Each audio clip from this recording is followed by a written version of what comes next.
Hi, hello, how are you? If you're new here, my name is Stella Maris, your resident unhinged dolphin. And if you're not new, thank you so much for coming back to your cozy haven.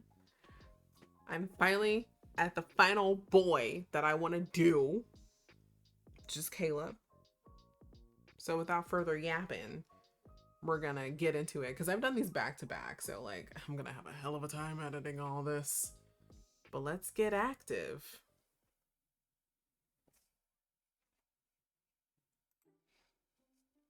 I answer my phone while rushing to catch the signal. My voice inevitably sounds unsteady.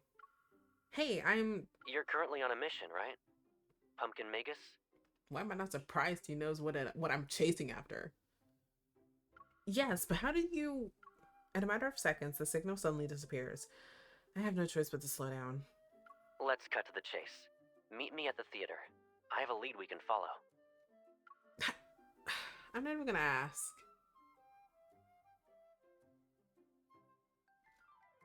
I sprint to the theater and see Caleb standing alone under a camphor tree, gazing up at something above him. Winter's bright sunshine seeps past the leaves, blanketing his back in a dappled shade.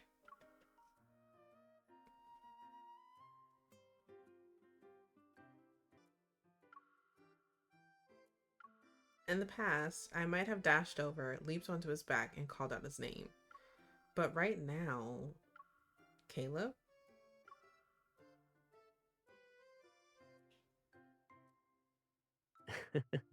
That was fast. Did you fly all the way here? I don't know, did you? In terms of actually flying, only one person comes to mind. There are still several hours before our range time. You should technically be in Skyhaven right now. I already took care of everything. Staying there would be pointless anyway. I'm sure he did. Besides, if I actually bothered to wait, I might get a cancellation text. You know, your usual, I'm on an urgent mission, can we meet up another time?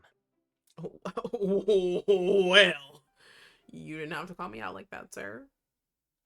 You're not excused. I awkwardly clear my throat.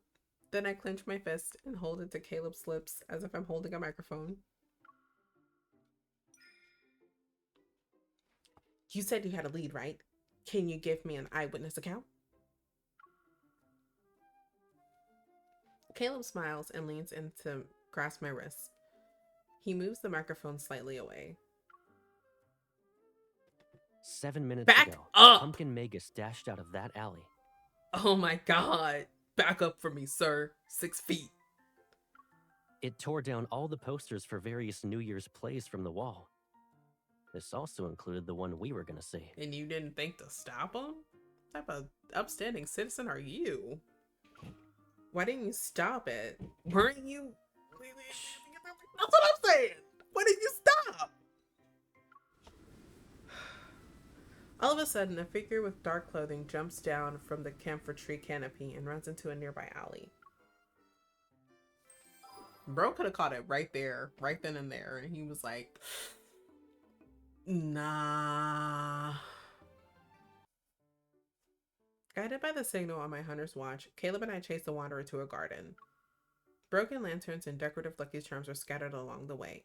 The signal flickers on the watch's display, yet Pumpkin Magus is nowhere to be seen.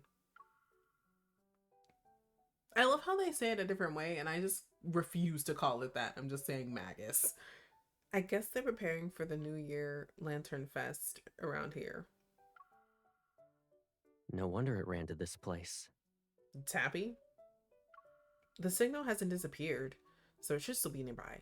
Let's come up with a way to lure it out. I observe the scattered ribbon lights on the ground before I gaze at Caleb, who's in front of me. A light bulb goes off in my head, and I gesture for him to come closer. Caleb, come here!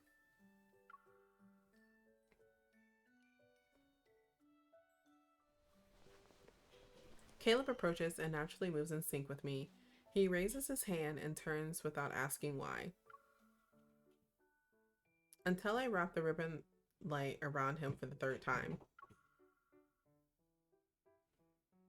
Am I supposed to be the bait in your trap? You're darn tootin' you are. No, that's these decorations' job.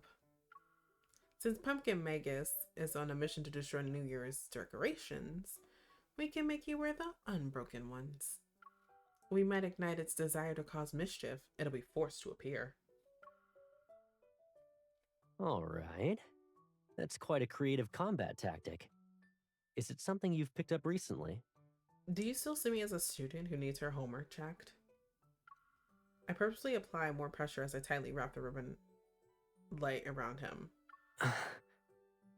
I picked up a bunch of new skills while you're away. Caleb casually raises an eyebrow and smiles. Well then, should I fly to a higher spot? Your decorations will be able to stand out more. I tie a lovely bow on his chest with a ribbon, then looping my finger around the knot, I pull him closer. I've still got the string in my hand. Where do you think you're flying off to? Stay put and be a good boy. Okay. Focus on holding the kite string. Leave the rest to me. Let me give you a heads up. We still need to return these decorations. They must be handled with care. So, the plan this time is for you to sit tight and trust me. Pretending to be nonchalant, I pull back my hand and pat his face. Don't worry. I promise I won't let Pumpkin Magus touch a hair on your head. Sunlight glistens on the surface of a nearby lake. Suddenly, ripples spread as a figure wearing dark clothing. That's what we're not going to do. Sunlight glistens on the surface of a nearby lake. Suddenly, ripples spread as a figure wearing dark clothing leaps up and screams, "It's Pumpkin Magus!" Instinctively, I reach for my gun and turn, but someone grabs my arm before I can charge out. Why don't we take a gander at who it is? A. Caleb. B. Caleb. Or C. Caleb. A jet black bullet slices through the air and whirls past my gaze, striking the target before me. In disbelief, I turn my head to see Caleb had broken free. The barrel of the gun he's holding is still quivering. His gaze sweeps our surroundings. There's a hint of coldness in his eyes, yet his voice remains relaxed. this tactic of yours should include a reminder highlighted in yellow. Don't leave your teammate behind. Someone's a little angry. Wow. Ooh, pissed in your cereal. You know what? For all the sass that I give him, I really do like Caleb. It's just, it brings it out. You know, that whole dynamic. Love it. After we chased away Pumpkin Magus and returned to the materials to the workshop, the owner taught us some basic lantern making techniques. Caleb has a keen interest in various handicrafts. For the past few days, he often invites me to accompany him to the workshop whenever he has free time. Having sat at the workbench for a long time today, I stretch my arms. A soft chuckle reaches my ears.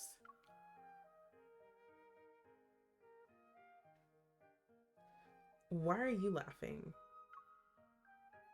You were so engrossed in making lanterns that you didn't even realize you changed into a new outfit. I did. I lower my gaze and notice the confetti stuck to my sweater. A long tassel clings to my sleeve cuff because of static electricity. Don't blame me when you get shocked. There's glue all over my hands. Mind helping me with my clothes? Are you trying to give me a taste of your thunder? That depends. What type of thunder? You know what the answer is, don't you? I extend my arm and use the static electricity on my sleeve to quickly tousle his hair. The crackling sound reaches my ears. Caleb grabs my hand immediately as he understands what's happening. His expression loses some of its composure. You're very dangerous right now. It's not my fault if someone refuses to join in on the fun. If you had let me shock you earlier, which could have made me happy, your hair would have been okay.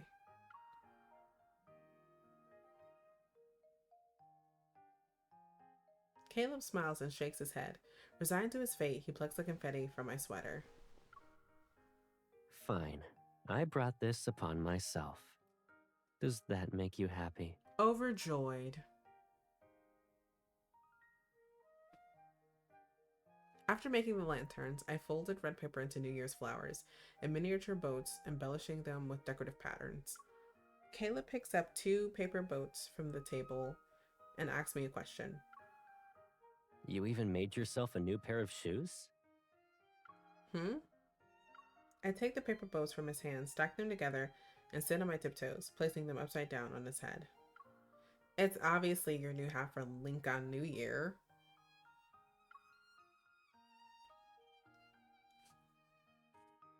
Caleb smiles, takes one of the boats, and places it on my head in the same fashion. Then we each get one. Why do you always share things with me? You did it in the past, and you're still doing it now.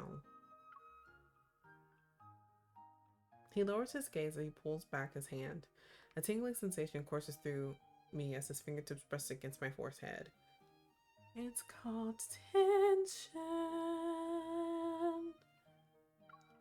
It's almost ticklish, and amidst a crackling sound, I hear his answer.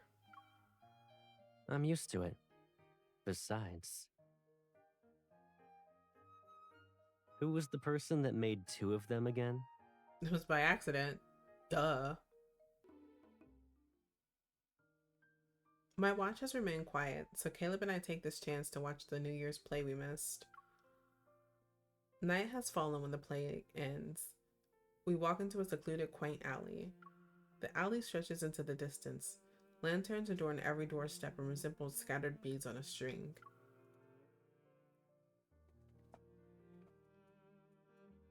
If we follow this path, we'll end up in the garden we chased Pumpkin Magus to, right?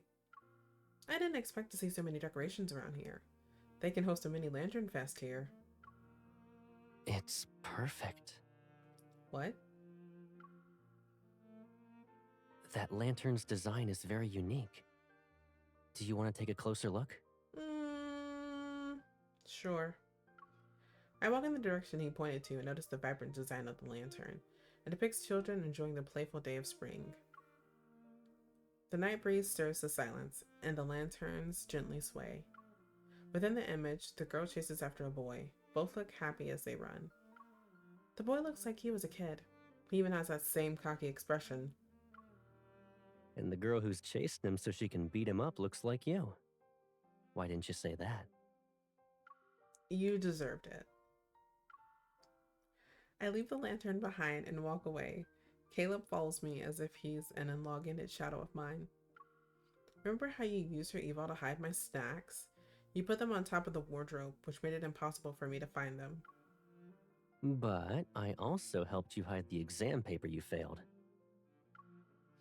You even put it in an envelope and refused to let me see the score. Oh my god, how bad was it? So, did you ever open it? Was it actually your exam paper inside?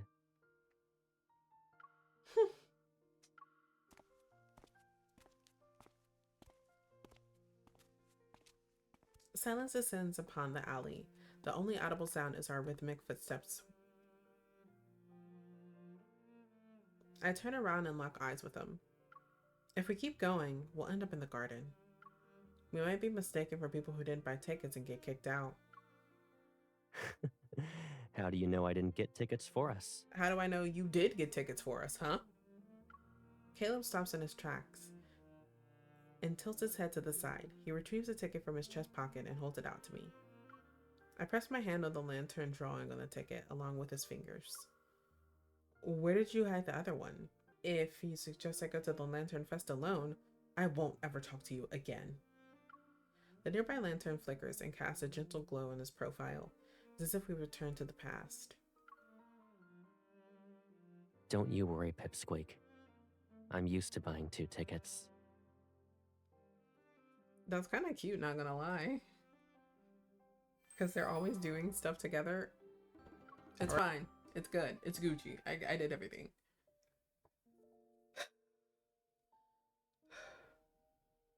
Over the next few days, Caleb and I walk around the area near the garden where the Lantern Fest is being held. Since we do it when we have time, we deem it a voluntary patrol. No abnormal signal fluctuations have been detected lately. As a result, Caleb and I can finally unwind and participate in the festivities with everyone else. After we explore the main area of the Lantern Fest, Caleb suggests we go for a lakeside stroll in the garden. There's already ice on the lake's surface. It really is winter. I crouch down and poke the withered leaves in the water. They slowly float away and disturb the lantern's reflection. You still play with cold water? Who took cold showers in the middle of winter? You have no right to judge me. Wait, you didn't bring me here just so you could put on a winter swimming show, right?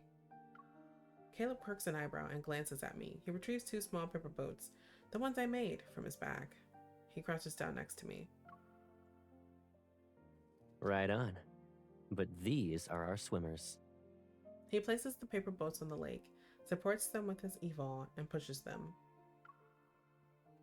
Guided by his finger, the paper boats navigate around the withered leaves on the lake, sailing in a flawless arc. Do you still have any New Year's wishes? You can tell the boats about them. Didn't we already make our wishes when we hung up the lanterns earlier? There are so many lanterns, though. Who knows? A wish might get missed. These 2 boats are exclusively for you. They'll only carry your wishes. I get it. You just want to know what I wished for. I saw you whispering with your eyes closed for a long time. That made me really curious. That's all the more reason to not tell you. He chuckles, turns back to me, and holds out his hand. Do you want to play or not? You can take the lead. Sure. With that said, I choose not to take his hand. Instead, I get up and settle on the step right in front of him. I rest my hand on his chest, and my arms are pressed against his. I imagine myself sitting inside a ship's cabin.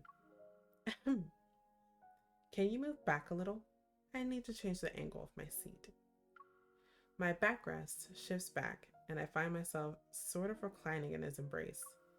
I look up and notice a distinct contour of his jawline.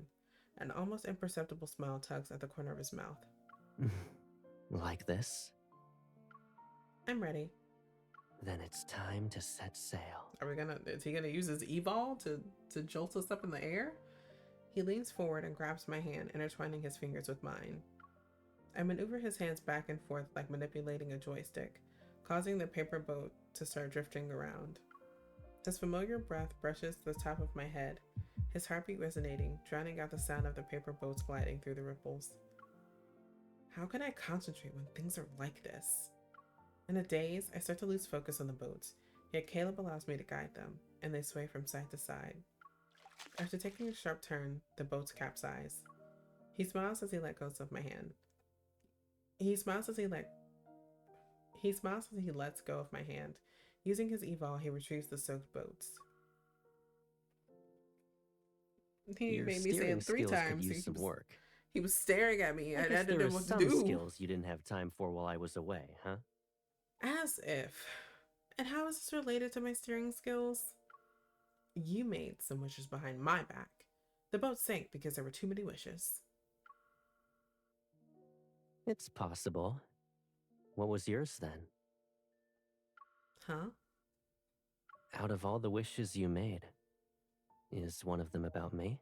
I can't hate you when you're so puppy. We wouldn't have come here if there wasn't any. Sometimes I really wish we were total strangers from the beginning. That way, we don't need to come up with an excuse to hold each other's hands. The pining! I'm sorry. The crowd's jubilant cheers at the Lantern Fest show seems to reach a crescendo as the New Year's fireworks illuminate the shore. Neither of us speaks when we look up. We don't need those right now. Need what? The paper boats? Once more, my hand is enveloped in Caleb's.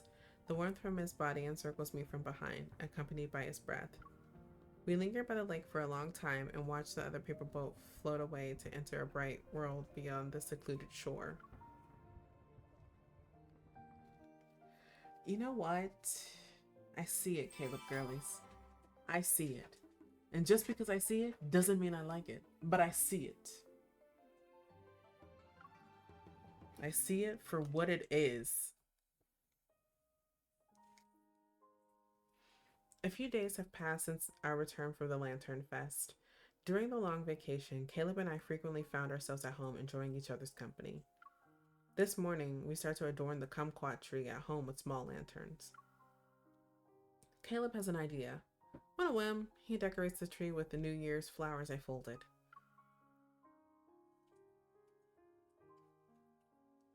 Now, the tree is going to complain about all the kumquats, lanterns, and flowers. Well, you didn't ask for my opinion when you wrapped me up in ribbon lights the other day. I wasn't any different from a tree. But the tree has feelings. Why are you taking out your frustration on an innocent tree here, then? I was the one who did it. Caleb looks at me with a faint smile. I didn't say I didn't like it. Whoa, whoa, whoa, whoa.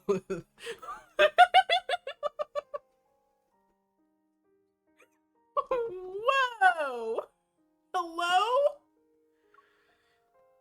You make it sound like I take advantage of other people's affection while getting away with everything. A new year usually means new changes. Isn't that a good thing? Okay. I admit defeat, but I pick up a brush pen from the table. The flowers you added aren't vibrant enough. We should give them some stamens and pistils. Why am I rubbing his face? With a flick of my wrist, the pen lands on Caleb's neck. What? You think I'm not vibrant enough? I'm not exactly confident in my drawing skills. It's necessary to use you for a practice round. Didn't you say you enjoyed being treated like this? Don't move.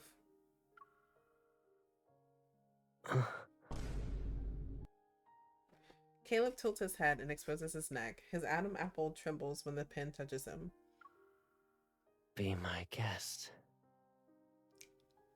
I'm sorry. I know what that was. And it was not very cash money of me. But did we collectively hear the same thing that I just heard in my headphones? Cause like, are you hearing what I heard? I can't. When I see him being obedient, a sense of embarrassment washes over me. After quickly sketching out a few lines, I set the pen aside and get a small mirror so he can look at himself. Looks like you've really got the hang of it. Is this another skill you've picked up?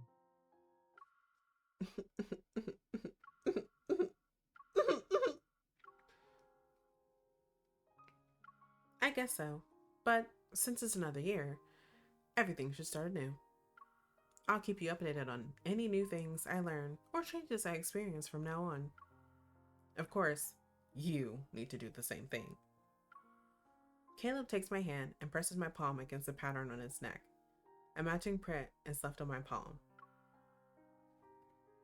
No matter what happens, I'll always be the first person you can share things with.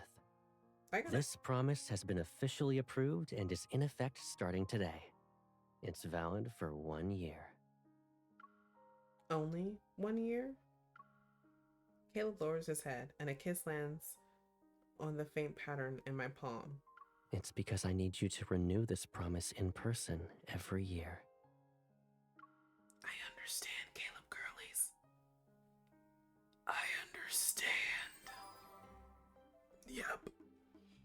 Yep. That'll do it. That'll do it. If you enjoyed my reaction and want to see more of me, consider subscribing, liking, and commenting so you never miss an upload. And I will see all of you beautiful otters sometime soon. Bye-bye.